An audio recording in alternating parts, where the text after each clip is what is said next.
الحمد لله والصلاة والسلام على رسول الله أما بعد السلام عليكم ورحمة الله وبركاته dhammaan asxaabta iyo walaalaha dhegaysanaya meel kastoo aad joogtaan ciidukum mubaarak taqabal allahu mina wa minkum saalix alacmaal ilaahay subxaana wa tacaala camalka saalixa ah naga aqbalo maanta waxay ahayd maalintii ciidda oo weyneyd xujayda xajka joogta ee xajka ku ciddana ilaahay subxaana wa tacaala xajkooda allaha ka aqbalo camalkoodana camal saalix oo mabruura allaha ka dhigo ilaahay subxaana wa tacaala annagana meel kastoo aan joogno dadka muslimiinta gaar ahaan ummadda soomaaliyeed ilaahay subxaanahu wa tacaala camalka saalixaan ahay naga aqbalo sanadkan sanadkiisana ilaahay subxaanahu wa tacaala nabadgelyo iyo barwaaqo iyo khayr ilaahay subxaanahu wa tacaala haynagu soo celiyo haynagu gaarsiiyo waxaan kulankan yarka ah jeclahay waxaan dhegaystay khudbaddii maanta uu salaadii ciidda kadib ee uu jeediyey madaxweynaha jamhuuriyadda federaalka soomaaliya madaxweyne doctor xasan sheekh maxamuud marka waxaan filayaa masjidka isbahaysiga inay ahayd ummad badan in ay joogtay ummad kalena dhegaysanaysay soomaaliduna haddee waqtigan la joogo waxay maraysaa meel saan ognahay xasaasi ah oo adag oo ummadda taariikhdeeda meel ka muuqata ah kelimaad in laga yidhaahdana had iyo jeer dadka garanaya ama wax ka garanaya ama wax kaga qayb geli kara taariikh ahaan ay kaga qayb galaan madaxweynaha kelimadiisu 3 arrimood bay isugu jirtay midda koowaad waxay ahayd hambalyo ciidda oo ummadda u hambaliyey midda labaadna waxay ahayd xaaladda dalka iyo ummadda ay ku sugan tahay oo wax ka tilmaamay midda saddexaadna waxay ahayd arrimaha Somaliland oo iyadana wax ka taabtay wixii igala gudboon ayaan jeclahay wax yaroo faallaa inaan ka iraahdo ilaahay subxaanahu wa tacaala walaalayaal dad muslima baynu nahay ummadda soomaaliyeedna ummad muslima ilaahay subxaanahu wa tacaala wuxuu leeyahay waidaa qultum facdiluu walow kaana daa qurba wabicahdi illaahi awfu ذلكم وصاكم به لعلكم تذكرون يعني هذا الشان هذا العدالة كهضلة مرخاتي عدالة كهضلة أوفرا إلهنا سبحانه وتعالى عدالة واجعله حتى ضدك وحكالة دحيان وعدوقه وهدي حتى أي كل الدين أهين أي إلهي سبحانه وتعالى أوليه ولا يجرمنكم شنآن قوم على ألا تعدلوا اعدلوا هو أقرب للتقوى يأذنكم حنبار عداوة قلاء أو قفتان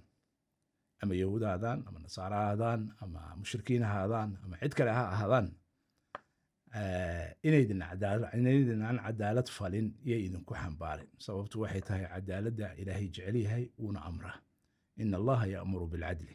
ظلمي ما جعل إلهي سبحانه وتعالى marka u horeysa waxa fiican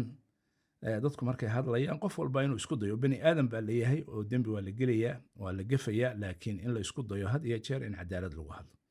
taas waa qodobka labaad intaan 3 qodob oo uu ka hadlay madaxweynuhu aanan faaladeed u gelin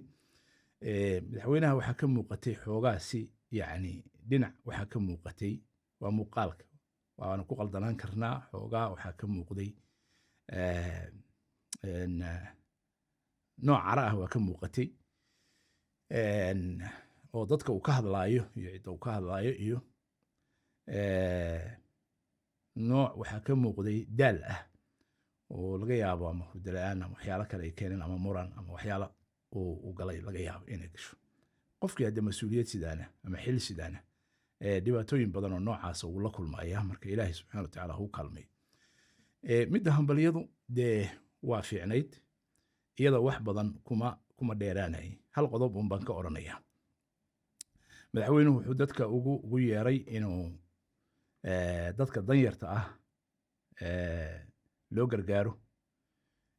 wuxuu u dardaarmay dadka Soomaalida ah qofka deriskaaga ah caruurtiisu sida ay caruurtaadu u ciidayaan inaad iyagana u ciidsiiso ood ka warhayso dadka nugul la gacan qabto oo la daryeelo waa arrin fiican in laysu dardaarmo كلا بل لا تكرمون اليتيم ولا تحاضون على طعام المسكين بو إلهي سبحانه وتعالى ير لكن dadka marar badan waxay isweydiinayaan madaxweynuhu yani madaxweyne xasan subxaana wataala khayr siiya dalka ama magaalada uu joogaba hadda oo caasimadda ah ummad badan baa ku tabaalaysan ummad badan baa ku dhiban ummad badan oo danyar ah baa ku nugul wax dowladdiisu hadda 4 teeramkii labaad ay ka qabatay oo hadda la taaban karo oo loogu yeero oo la yiraahdo madaxweynuhu wuu la damqanayaa dadkaas danyarta ah ma xusuusan kolba anigu ma arkin ama guryo loo dhiso ha noqoto ama daryeel caafimaad loo fidayo ha noqoto ama gargaar wax loo taro ha noqoto bal mar waqti dhexdaas waxa la isku haystay madaxweynuhu inuu lahaa aniga caruurtayda ama ilmahayga meelahay gaareen iyo meelahay aqoon ka gaaraan iyo waxaan rabaa aan u sameeyo mustaqbalkooda inaan u dhiso iyo arrimahaasaba dadku in badan faallaynayeen marka arrintaas way fiican tahay laakiin war wanaagsan weeyana warka madaxweynuhu ku hadlay in la qaato ay tahay laakiin madaxweynuhu siiradiisii iyo marxaladiisii hadda ma ka muuqatay qofka arrintaa amraya arrintaas waxay u baahan tahay dib u eegid bay u baahan waxaana fiican dadka markaa wax farayso siduu ilaahay subxaanahu wa tacaala u yiri ata'muruuna annaasa bilbiri watansawna anfusakum wa antum tatluuna alkitaaba afalaa tacqiluun qodobka labaad madaxweynuhu wuxuu ka hadlay ummadda iyo dalka arrimo badan buu ka hadlay laakiin waxaan ka dul istaagi yani 3 arrimood masalan madaxweynuhu wuxuu ka hadlay nicmada la haysto oo muqdisho hadda ka jirta oo nabadda ah in la ilaashado waa arrin wanaagsan wey laakiin nabaddaas sida uu madaxweynuhu u bogaadinayo meelo badan oo Soomaaliya oo maamulla ka jiraan ayay 30 sano nabadgelyo ka jirta oo kala dambeyn ka jirta oo nidaam ka jira oo meelaha qaarkood doorasho qof iyo cod ah ay ka jirtaa soo ma mudna in la bogaadiyo soo ma mudna in la ilaaliyo soo ma mudna in lagu daydo soo ma mudna in wax la weydiiyo ama iyagu xataa siday ku gaareen waxyaalahaas soo in dad Soomaaliyeed oo arrimahaas gaaray oo looga markhaati kacay ayaa jira oo masalan Somaliland uu ka hadlayo waa arki doonaa yani 35 sano hadda ama 30 sano ugu yaraan nabadgelyo kala dambeyn nidaam doorasho oo xor ah qof iyo cod ah la bogaadiyey dadkii isdooranayay ay raalli ku ahaayeen dadkii tartamayay raalli ku ahaayeen mucaarad iyo muxaafid la isu dhiibayay buuq la'aan dagaal la'aan dhibaato la'aan marka taas waa qodob meelaha kale iyo dadka kale Soomaaliyeed wixii u hirgalay oo ka horreeyay oo muuqda in waxay wanaagsan tahay loo tixgeliyo oo laga hadlo oo taada kaliya aanay kula qumanaanin annagoo soo dhaweynayna wax kasta oo u soo kordha magaalada Muqdisho oo nabadgelyaha soo dhaweynayna mid labaad wuxuu madaxweynuhu sheegay dowladnimada inay meel fiican marayso lana ilaashado oo waxyaalaha u qabsoomay aan la ka raar jabin ayuu hadalkaas u isticmaalay madaxweyne alxamdulillah dowladnimadu tartiib bay u socotaa waa sax waa suusha welina way nugusha marka su'aasha la isweydiin karo waxa weeye ma laga baxay weli Soomaaliya dowladnimadii jilicsanayd miyay ka baxday ma dowlad qawiya oo maanta waxay doonto ku tallaabsan kartaa oo dalkeeda iyo dadkeeda hanan kartaa si xuu u hanan kartoon cid kale waxba uga baahnayn ayay noqotay maya ma noqon waa sax intii tallaabooyin yar oo fiican baa jira oo mar walba kordhayay oo madaxweyne walba wax ku daraayay laakiin meeshii la rabay iyo meel u dhow toonna ma marayso. dowladdiina weli burbursanaanta iyo nuglaanta kama ayan bixin. waxaana u daliila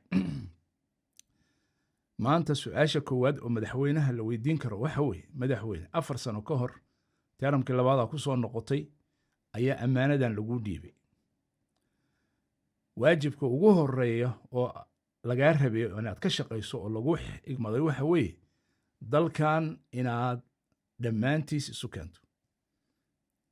maanta jawaabteeda ma haysaa. haddii dalka aad ka sheekaynaysaa uu yahay dalkeennu isla ogeyn oo isla naqaano oo innagoo Soomaaliya aan isla ognahay,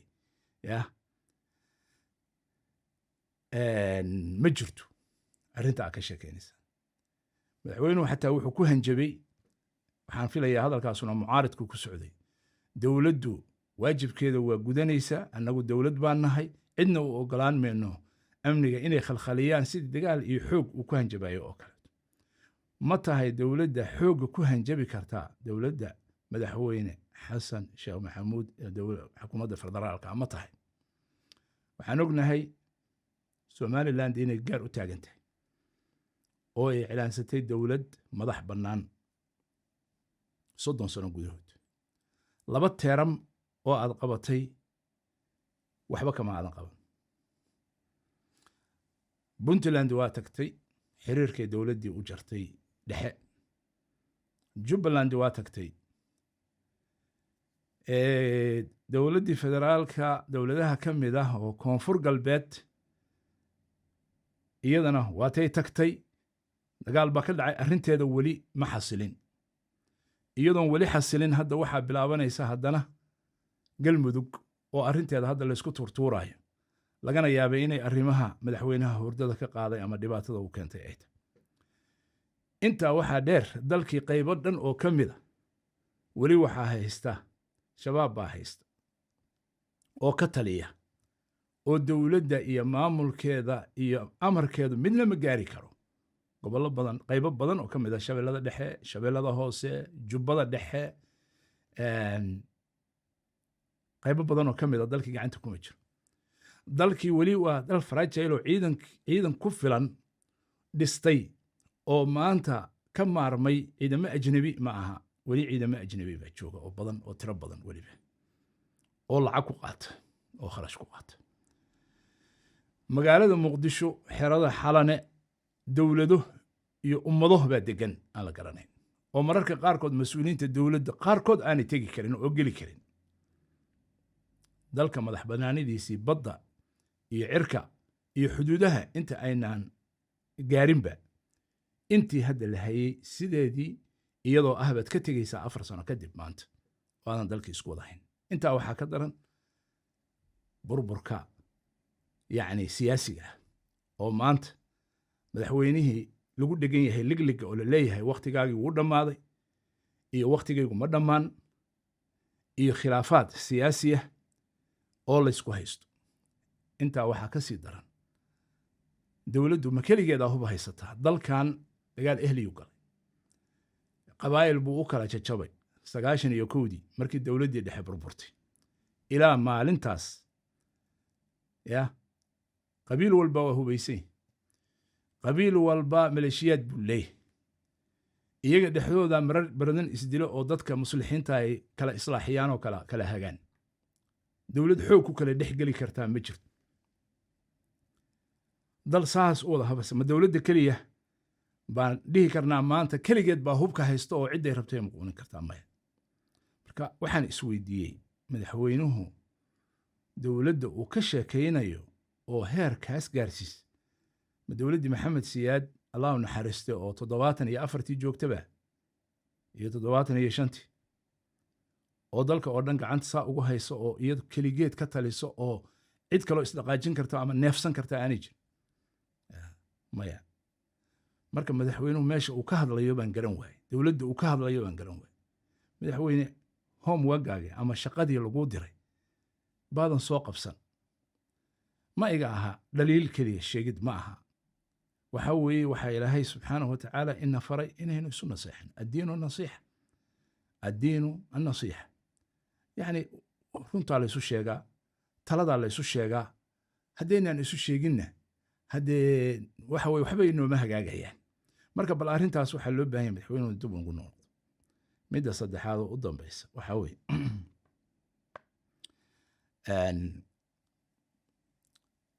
dowladnimada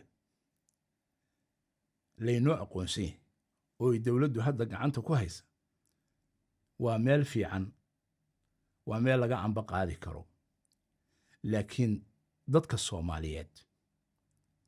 Soomaaliyeed weli waxay u baahan yihiin dowladnimadaas isfaham iyo wadatashi iyo walaalow inay meel ku gaaraan bay u baahan yihiin, meesha la rabo ay ku gaarsiiyaan. oo dowlad xoog lihi markaa hadhow oo ummadda iyo dalka oo dhan ka talisa, ciiddiisa iyo hawadiisa iyo baddiisa iyo barkiisa oo isku filan, oo dhaqaale isugu filan. dhaqaaleheenna 70% waa la kabaahad. miisaaniyadda dowladdu xataa miisaaniyaddeeda lama soo bixi karto. dowladda madaxweynuhu ka hadlay. marka waxaa loo baahan yahay inaynu tabarteenna garanno, danteenna garanno, oo aynu tartiib u soconno. hal mid waa in la ogaado, mar walbana la xusuusnaado.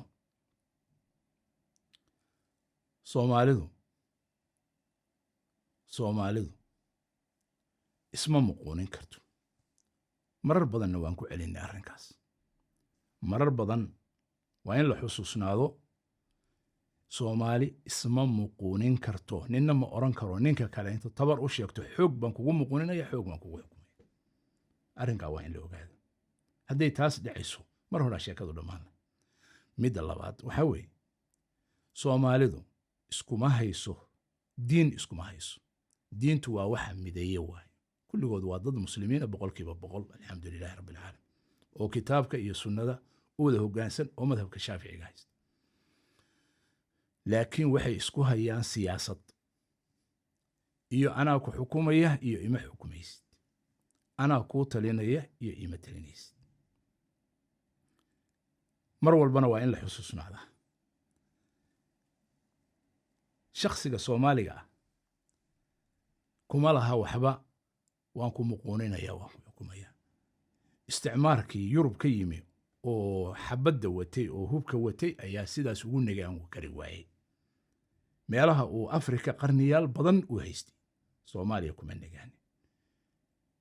diinteedana waxba kama bedelin. sababtu waxay tahay shakhsiga Soomaaliga baa u samaysan inaanu aqbalin in la muquuninayo ama la adoonsado. marka taasuna mid meesha taalla ma. maxaa marka wax lagu xaliyaa? waxay wax ku xallin karaan waxaa weeye Soomaalidu inay isu yimaadaan oo tashadaan oo isqanciyaan, iyadoo mar walba dowladnimada iyo nidaamka iyo kala dambayntana la ilaalinayo, lana isqadarinayo, lana is-ixtiraamayo. marka madaxweynaha waxaan dhihi lahaa oo kula talin lahaa, dalkan sida aad sheegtay nuglaanta dowladnimadiisu weli nugushahay. dadkan siyaasiyiinta ah ee isku bedbedelayana ay sabab u yihiin oo adiga aad ka mid tahay, oo weliba 2 teeram adigu aad soo qabatay. raggii kaleeto oo siyaasaddiisa ka shaqaynaya ayaa dalkan hagraday oo 20 sano ama 30 sano aan ka shaqayn siduu u noqon lahaa sida aad sheegayso ama aad rabto aad jeceshahay. sida aad jeceshahay dowlad isku filan oo dhaqaale ahaan isugu filan oo xoog leh oo awoodda keligeed iyada gacanta ugu jirto oo dhulkeeda oo dhan iyadu ka talisa inta adduunku u aqoonsan yahay, inaad ka shaqaysaan idinkaa gabay madaxweynow, idinkaa gabay. adiga iyo raggii kaleeto kaa horreeyey iyo kuwii kaa dambeeyey idinkaa gabay. nimankiina siyaasiyiinta abaa gabay oo la haray. ummadduna way og tahay. saasoo ay tahay bay haddana weli idinku xiriirinaysaayoo dowladnimo idinku ogoshahay. ha loo dhimriyo dadka oo tartiib ha lagu gaaro. markaad gaartaan meel aad xoog cid walba aamusin kartaan, hadda markaas markii la gaaro maalinteeda ha noqoto siday noqonayso aan arag. waxaa soo haray oo madaxweynuhu ka hadlay arrinta Somaliland ku dheeraaday. ma rabo hadda inaan aniga galo, laakiin hal shay baan jeclahay. sida aan hadalkayga ku bilaabay, ilaahay cadaaladdu jeceli. ilaahay cadaaladdu jeceli. Soomaali diin iskuma hayso, laakiin waxay isku haysaa siyaasad. siyaasad bay isku haysaa arrinkaas waa inaan laga gudbin marka in hal qolo loo adeegsado aayadihii lagu dul akhriyo oo diintii inay ka baxeen oo lacnadii ku soo degayso oo caradii ilaahay ku soo degayso hal qolo in loo adeegsado sida Somaliland oo aan waxa kaleeto oo hoostaada adiga xamar muqdisho yaalla meel kale iska daay aan la fiirin cadaalad maaha waxaa laga hadlaa siyaasaadkana dadku way ku qaldami karaan wayna ku saxmi karaan oo arrinta Somaliland ay gaartay ama cilaaqaadka ay furatay horaan uga hadalnay ma garatay laakiin adiga hoostaada waxa yaalla caradii ilaahay kuma soo degayso miyaa dadka la barakiciye caradu kuma soo degayso miyaa kuwa ooynaya carada ilaahay kuma soo degayso miyaa kuwa cadaalad darrada sheeganaya carada ilaahay kuma soo degayso miyaa way ka dhalanaysaa waxaa kaloo soo haray Soomaali waa la yaqaanaa dalkeeda maalintii horena qarankeedii waxay ku dumisay xabashi inay isu soo adeegsato cid walbana waa isu soo adeegsatay yuhuud iyo nasaara intaba way joogaan dalkan ilaa iyo 19 hal qolo kaliya in lagu faquuqo ama lagu xiimiyo waxay ila muuqataa inaanay ahayn arrin cadaalad ee siyaasadda laga hadlo midda labaad in hadalka la isu qurxiyo oo qofka walaalka ah haddii uu xataa qalad ku dhacay si tartiib ah wax looga dhaadhiciyo oo loola garamo miyaa fiican mase madaxweynuhu sida hadalkiisa hadda u dhigay hal loo caqli celiyo buu yiri nimanka sheeganaya maamulka iyo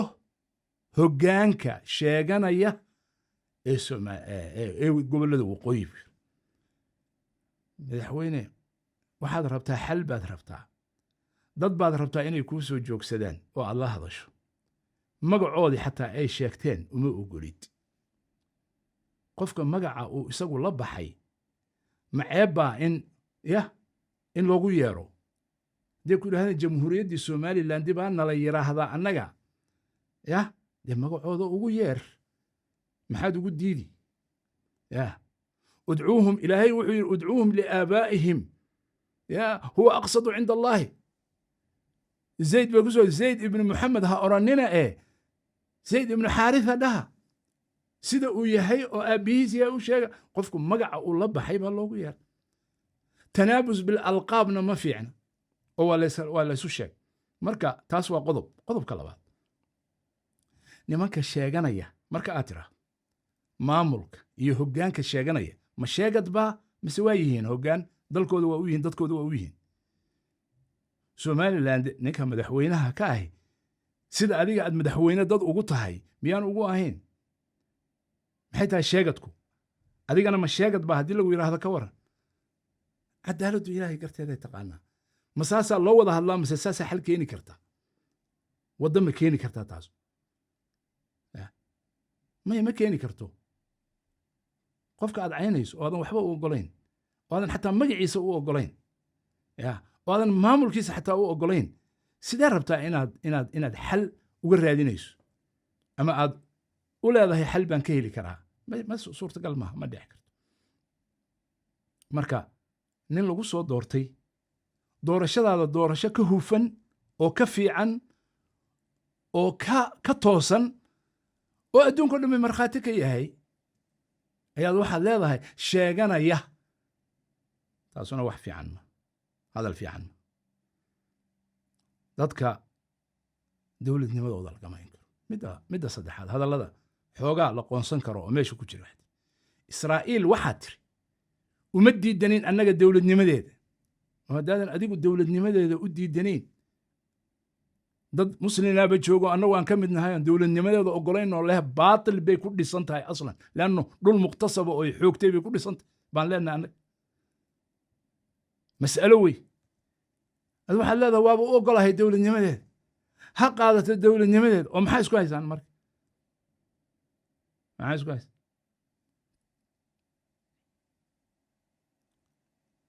waxaan la yaabanahay qofka walaalka ah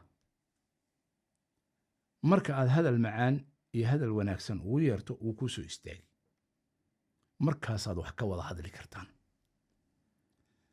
marka horeba haddii aadacay iyo fogeyn iyo cadaadis iyo quursi aad kala dul tagto sidee buu kugu soo joogsan sidee buu kula hadli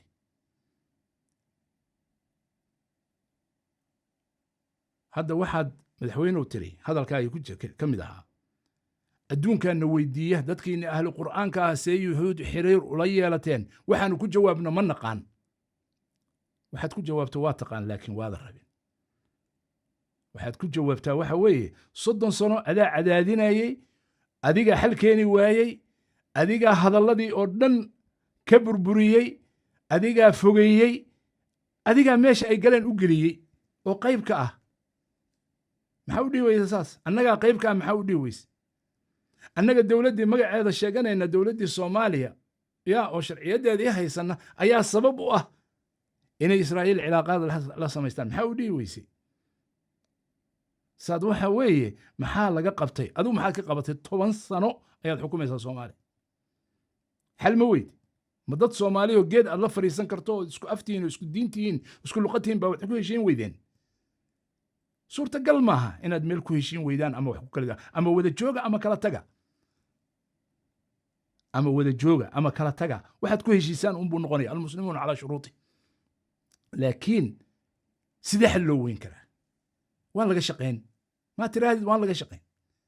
maa tirahdid adiga laftigaaga madaxweyne ayaa ku khudbeeyey nin kasta oo aad aragto oo dibad u galay ajnabi mid kala cayriyey adigu soo ma dhihin hadalkaagii soo maahayn ha soo qaacide aad dejisay maahayn ha ya ruul aad sheegtay soo maahayn siyaasadda ka sheegtay soomaaliya ha kiiba adaa dabaqay adaa u geliyey somaliland halkaa inay aado oo Tel Aviv aado maxaad u dhihi weyday saas because waxaad rabtaa cid kale keliya inaad ku tuurtaan anigu waxaan diidayaa ma aha inaan difaacayo qalad ay somaliland leedahay ma difaacayo ya mowqifkaygana horaan u sheeg laakiin waxaan diidayaa ya ramatni bidaa'iha wa sallati bay carabtu tiraahdaa yacni anigu ceebta intuu igu soo tuuray buu isagu ka siibtay ceebta intuu isagu igu soo tuuray buu ka siibtay ma jiraan waxaas ma jirto xaqna ma saxna ma aniga hadda reer somaliland uma doodayo nimanka reer sheekh isxaaq soomaali dadka ugu aftahamsan bay ka mid marka iyagaa difaacanaya laakiin hadalka aad masaajidka ka jeedinayso oo haddana dad soomaaliya aad maaragtay eedda iyo ceebta saarayso aadanna u cadaalad farihayn ayaa xoogaa itaabatay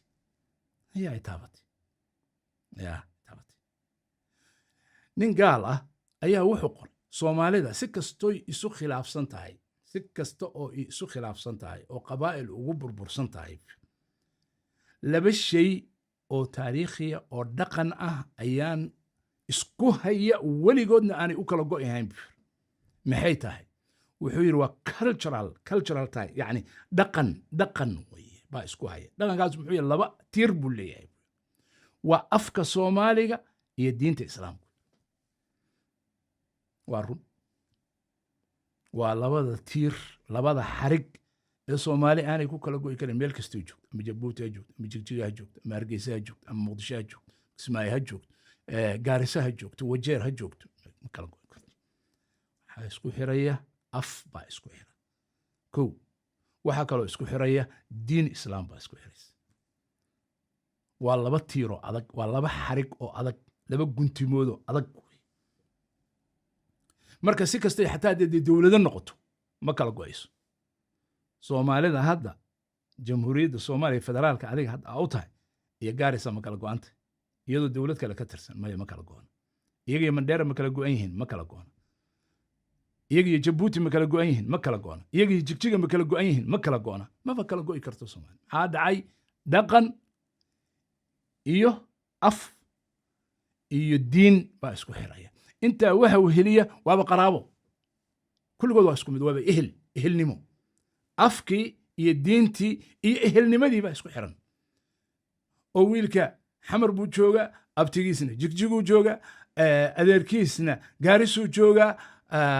eedadiisna jabuuti bay joogtaa habaryartiisna hargeysay joogtaa xageedu kala goyn yaa kala goyn karaa ummad ilaahay saa isugu xiray yaa kala goyn karaa laakiin arrimaha waa siyaasad siyaasaddaasna diinta u sheedayaan laysu adeegsanin intaasaan anugu dhihi lahaa xataa culimmada qaar baa maaragtay ku talax tegaya arrintaas culimmada qaar baa ku talax tegaya oo arrinta diin sarfiga ka soo qaadaya oo aan eegihayn hadday arrintu diin tahay dee sheekha hadlaya meesha uu joogo laftigeeda ayaa waxaa ka jira dulmiyaal badan oo diinta loo geysanayo oo ajnabi loo adeegsanayo baa hoostiisa yaalla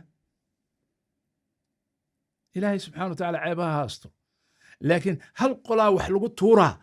war ha layska daaya taas wax ma dhoweyso inay wax fogaysa maahina wax ma dhoweynayso waxna ma soo dhoweynayso soomaalina isma muqoonin karto qofna walaalow horay buu sayid maxamed looga sheegay allaah naxariistee walaalow wuxuu ku dhaamo ma jirtee dadkan waa dad ehela waa dad isku afa waa dad isku diina siyaasad bay ku kala tageen waa ku xukumaya iyo ima xukumaysid maamulkaagan ka mid noqonaa iyo kama mid noqonayo ayay isku hayaan waana arrimo laga wada hadli karo hayaan usha diinta laysu diidin ninna diinta iyo luqadda loogama badnaa madaxweynihii jamhuuriyadda federaalka soomaaliya baa tahay kama xigsan kartid hargeysa afka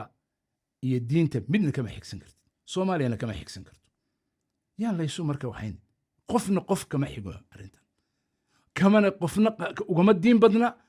qofna ugama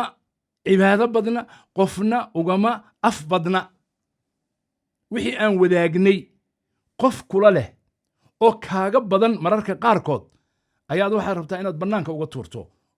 intaad aayad iyo xadiis u adeegsato sax maaha arrintaas sax maaha laga waanto soomaali waxna ma saxayso soomaali mustaqbalkeeda taariikhiga wuxuu ku jiraa dad wax isu ururiya aan kala cayrin nebigu calayhi salaatu wasalaam hadalkiisi iyo dardaarankiisi wuxuu ahaa bashiruu walaa tunafiruu wayassiruu walaa tucasiruu markuu ciidan diraayo markuu wafdi diraayana saasuu kula dardaarmi jiray wuxuu kula dardaarmi jiray bashiruu walaa tunafiruu wax bishaareeya wax wanaagsan sheega waxun ha sheeginina oo dadka kala cayriya oo kala dira oo kala irdheeya oo isnacsiiya ha samaynina waqooyina yaan laga samaynin koonfurna yaan laga samaynin dhinac walba way ka jiraan dadka isnacsiinaya laakiin ma aha arrintaasu arrin saxa maaha dadkan waa dad wada dhashay isku afa isku diina isku dhaqana marka yaan la kala irdhaynin dadka qof aad rabto inaad la hadasho oo soo dhoweyso oo xal la gaadhana ma cayn kartid mana fogeyn kartid mana faquuqi kartid diintana kama xigsan kartid dhaqanka iyo afkana kama xigsan kartid suwaaba kaa badiyaa waxaa kaloo soo haray nebiga calayhi salaatu wasalaam dardaarankiisu wuxuu ahaa markuu diraayo dad meel ama irgo ama asxaabta qaar uu meel u dirayo waxay ahayd inay wax ururiyaan oo aanay dadka kala geyn waxay ahayd inay wax isu soo dhoweeyaan aanay kaga geyn waxaan hadalkayga ku khatimayaa madaxweynaha keliya ma aha dad badan oo xataa culimo ah iyo arrimaha caamka oo siyaasadda ka hadlaya baan arkay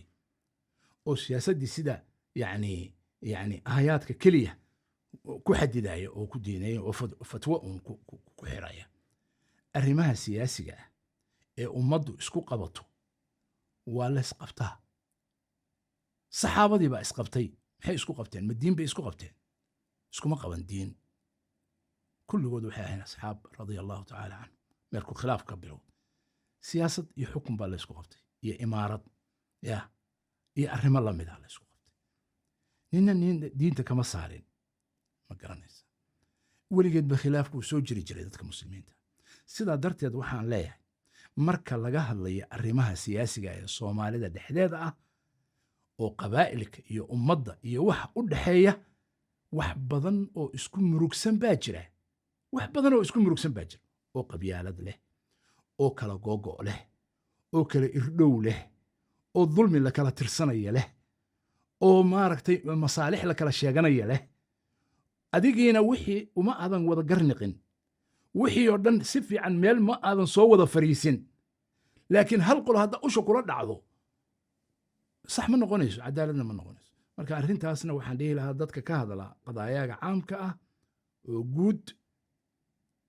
ha ka fiirsadaan inta aanay yani xukun diiniya ama fatwa ah ayan saarin waa in aad looga fiirsado oo si fiican loo lafaguro waayo haddii kaleeto hadhow waxaa soo gelaya yani shay aan meeshiisii ahayn inuu ku dhaco ama xukun aan meeshiisii qabsanayn inuu ku dhaco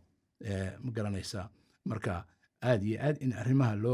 loo lafaguro loo taxliiliyo alxukmu cala shayi farcun can tasawurihi bay qaacida waxay dhahaan culimmadu yani aad iyo aad muhiim u ah oo sharci ah oo ah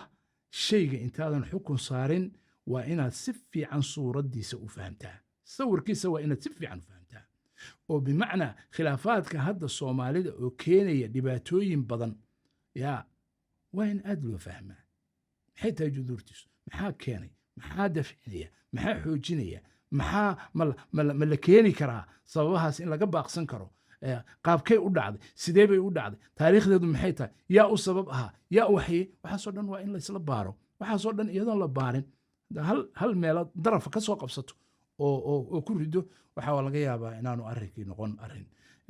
maaragtay sax inaanu noqon ilaahay tawfiiqdana waafajiyo ummaddana ilaahay subxana wa tacaala quluubteeda ha isu keeno ilaahay subxana wa tacaala tawfiiqda ummadda soomaaliyeed oo muslimka ah ummadda ahlu qur'aanka ah sida madaxweynuhu sheegay ilaahay tawfiiqda ha waafajiyo khayrkana allah ha waafajiyo ilaahay subxaanahu wa tacaala meelay joogaanba khayrka allah isugu keeno kitaabka ilaahay iyo sunnada nebigiisa calayhi salatu wasalaam allah ku kulmiyo taladoodana allah toosiyo sala allahu calaa nabiyina muxamedin wacala aalihi wasaxbi ajmaciin